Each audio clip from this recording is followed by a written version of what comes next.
출근길 하나님 말씀과 동행하는 출동큐티의 진규선 목사입니다.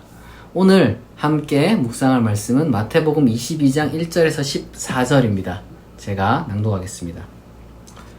예수께서 다시 비유로 대답하여 이르시되 천국은 마치 자기 아들을 위하여 혼인잔치를 베푼 어떤 임금과 같으니 그 종들을 보내어 그 청한 사람들을 혼인잔치에 오라 하였더니 오기를 싫어하거늘 다시 다른 종들을 보내며 이르되 청한 사람들에게 이르기를 내가 오찬을 준비하되 나의 소와 살진 짐승을 잡고 모든 것을 갖추었으니 혼인잔치에 오소서 하라 하였더니 그들이 돌아보지도 않고 한 사람은 자기 밭으로 한 사람은 자기 사업하러 가고 그 남은 자들은 종들을 잡아 모욕하고 죽이니 임금이 노하여 군대를 보내어 그 살인한 자들을 진멸하고 그 동네를 불사르고 이에 종들에게 이르되 혼인잔치는 준비되었으나 청한 사람들은 합당하지 아니하니 내거리 길에 가서 사람을 만나는 대로 혼인잔치에 청하여 오라 한데 종들이 길에 나가 악한 자나 선한 자나 만나는 대로 모두 데려오니 혼인잔치에 손님들이 가득한지라 임금이 손님들을 보러 들어올새 거기서 예복을 입지 않은 한 사람을 보고 이르되 친구여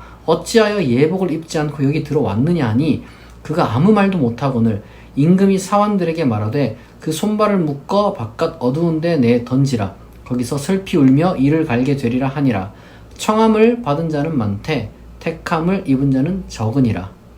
아멘. 오늘 말씀은 또 이제 예수님께서 그 천국 비유를 이렇게 이제 말씀을 하십니다. 그러나 이 천국 비유라는 것이 조금은 종말론적이면서도 이제 비장한 그러한 내용을 담고 있고 저희가 앞서 어제 이제 살펴보았던 그 포도원 주인 비유랑 어떻게 보면은 같은 맥락을 가지고 있다라고 이제 보시면 되겠습니다.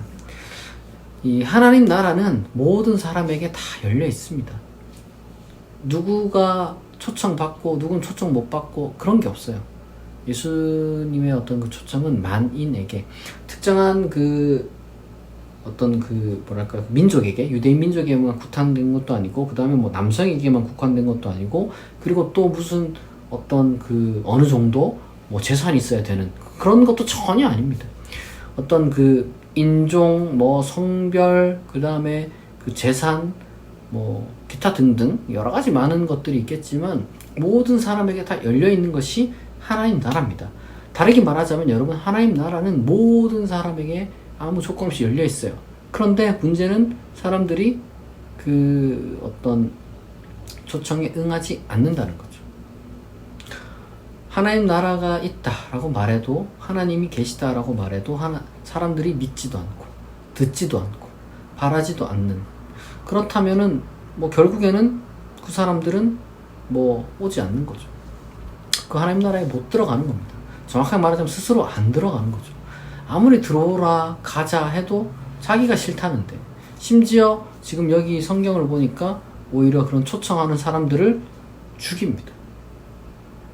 그렇게 여기서 말하는 이 초청한 사람들을 죽이는 것은 이 세계의 어떤 세속적인 질서 불평등과 그 다음에 또 온갖 악들이 정당화되는 뭐 어쩔 수 없다 이런 식으로 뭐 포기해버리고 정당화해버리는 그러한 세계 질서에 부합하는 사람들인 거죠. 그런 사람들은 이런 어떤 희망을 말하고 새로운 세상을 말하는 사람들을 문자 그대로 이 당시 때는 뭐 죽였습니다. 그래서 예수님이 지금 이러한 과격한 비유가 여기서 이제 등장하는 거죠. 그러니까 그런 소위 말해서 지금 여기는 우리가 그걸 봐야 됩니다. 혼인잔치에 오지 않았다고 해서 죽인 게 아니에요. 혼인잔치에 초청한 사람들을 죽였기 때문에 거기에 대해서 벌을 내린 겁니다. 이게 우리 정말 중요합니다. 임금이 노해서 어떤 사람들을 그렇게 했느냐? 살인한 자들을 진멸했다 그래요. 그러니까 단순히 혼인잔치 오세요 해서 뭐 안 왔어요. 안 온 것 가지고 뭐라고 한 게 아니라 오세요라고 한 사람들을 죽인 사람들이 있거든요. 부당하게. 그런 사람들에 대해서는 악한 행위에 대해서는 반드시 심판이 있는 겁니다. 우리는 그걸 왜 자꾸 이게 부정하면 안 돼요. 하나님은 심판하시는 분이다. 이게 너무 명확하거든요. 기독교의 하나님은 심판하시는 분입니다. 다만 우리가 심판 기준을 자꾸 엉뚱한 데서 찾으니까 그래요. 심판의 기준은 여러분 너무 자명합니다. 정말 극악무도한 범죄에 대해서는 하나님께서 다 심판을 하세요. 그리고 또 여기 보니까 혼인잔치의 초청을 받고 온 사람 중에 예복을 안 입은 사람은 쫓아낸다. 근데 이게 좀 어떻게 보면 너무 과한 거 아닌가 싶지만 여기서 예복이 상징하는 바를 우리가 잘 알아야 돼요. 이 뒤에 후렴구에 보니까 슬피 울며 이를 갈게 됐는다. 그러니까 쫓겨나서 이런 상황에 처한다는 건데 통상적으로 어떤 사람이 이런 상황에 처하느냐? 불법을 행하는 사람들. 하나님께서 원하시고 예수 그리스도께서 선포한 그 사랑의 법을 실천하는 것과 무관하게 산 사람들. 위선자들이죠. 위선자들도 아니죠. 정확하게 말하자면은 이 교회에 들어왔고 그 다음에 그리스도인의 이름으로 살겠다고 하는 사람들 중에 실상 까보면은 형편없는 범죄자들이 있죠. 그런 사람들이 소위 말해서 예복을, 그러니까 나 하나님 믿겠습니다, 나 하나님 나라 들어가겠습니다, 초청에 응했는데 정작 하나도 그 하나님 나라에 들어갈 어떤 사실은 그런 준비가 안 된 사람. 무슨 말이에요? 하나님 나라의 법에 맞는 사랑과 어떤 그 정의의 법을 실천하려는 그 각오가 하나도 안 된 인간들. 근데 자기가 그리스도인이다, 뭐 교회를 다닌다, 뭐 심지어 뭐 목사고 선교사다, 이런 사람들이 있을 수 있습니다. 그런 사람들은 하나님이 바보가 아니에요. 사환들을 시켜가지고 손발을 묶어가지고 바깥 어두운데 내 던지라고 했어요. 감히 하나님을 속이려는 그러한 사람들도 심판을 받습니다. 우리가 참 이 하나님 나라라는 것은 너무나도 아름답고 귀하고 위대한 나라지만 동시에 하나님 나라에 들어오지 못하는 자들도 있다는 것. 그런데 그 기준을 우리가 명확하게 말씀의 기초에서 보면은 정말 하나님의 뜻에 따라 살려고 결심하느냐 아니면은 아니냐, 이게 이제 그 기준점이라는 걸 우리가 알아야 됩니다. 물론 여기서 어떤 분들은 그렇게 이제 물을 수도 있겠어요. 하나님 그 복음에 대해서 못 들은 사람들은 어떡합니까? 여러분, 근데요, 사도 바울은 명확하게 거기에 대해서 이야기를 합니다. 하나님은 양심에 따라서 판단하실 거예요. 우리의 믿음도 결심도 부족해요. 그러나 그것이나 양심이나 똑같이 보시는 거죠. 부족하지만 그래도 자기가 아는 한 선하게 살려고 한 사람들, 하나님께서 다 그 사람들에게 정의롭게 그들을 이제 인정하실 겁니다. 정말로 이 사람들이 양심에 따라 살려고 했는지 아니면 그냥 보여주는 식으로만 실제로는 뒤에선 더러운 짓 다 했는데 그런 식으로 했는지 하나님은 다 알고 계시거든요.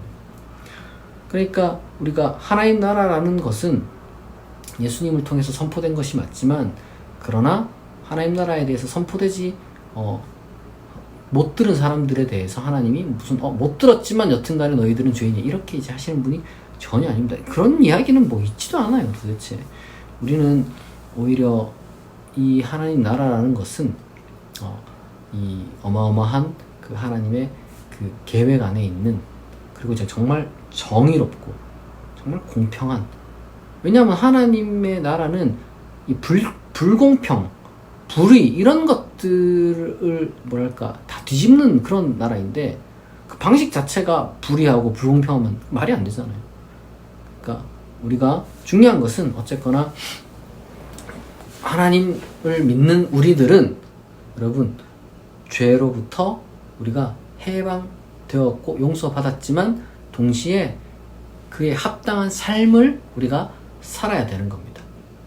그렇게 이제 여러분들이 사는 사람이 되길 바래요. 그러면은 비록 부족하지만 우리 하나님께서 그래도 너희들이 이 나라에 합당한 자구나라고 인정을 해 주신다는, 예복을 입는다는 것은 완벽한 행위, 뭐 한 점에 뭐 어떤 오점도 없는 어떤 그 순결함, 그런 걸 이야기하는 게 아니라 결심과 실천, 노력, 이 모든 것들을 하나님께서 총체적으로 바라보시고, 그래 귀하다, 너야말로 하나님 나라에 정말 내 나라에 적합한 그런 사람이구나 라고 받아주신다는 거.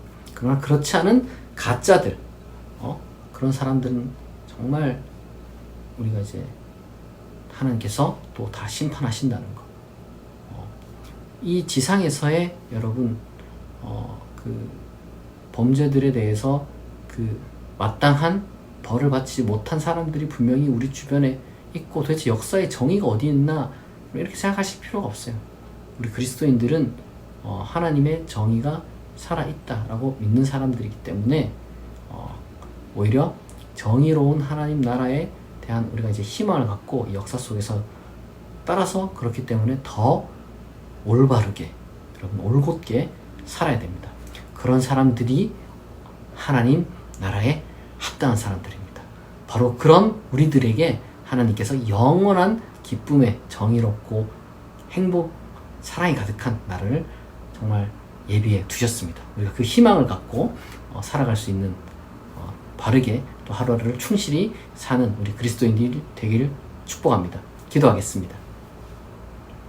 하나님 아버지, 오늘 우리가 혼인잔치의 비유를 들었습니다. 이 하나님 나라의 부름에 우리가 응할 수 있는 그런 은혜로운 사람, 은혜 받은 사람 되게 해주시고, 그리고 또한 그 부름에 응하였으니 그에 걸맞는 예복을 입는 정말 그에 맞는 사랑을, 율법을, 정의를 실천하는 사람 되게 하여 주옵소서. 비록 부족하지만 우리로 하여금 하나님 나라에 합당한 자로 하나님께서 인정해 주심을 감사드립니다. 우리가 그 하나님의 그 은혜에 걸맞는 또한 삶을 살아갈 수 있도록 성령을 우리에게 충만히 부어 주시옵소서. 감사드리며 예수 그리스도의 이름으로 기도합니다. 아멘. 여러분, 오늘 주말입니다. 여러분 주말 동안 여러분들이 좀 많이 한 주 동안 힘들었을 텐데 쉬면서 또 체력과 또 정신, 그리고 이제 영적인 그런 모든 것들을 다 회복할 수 있기를 바라고요.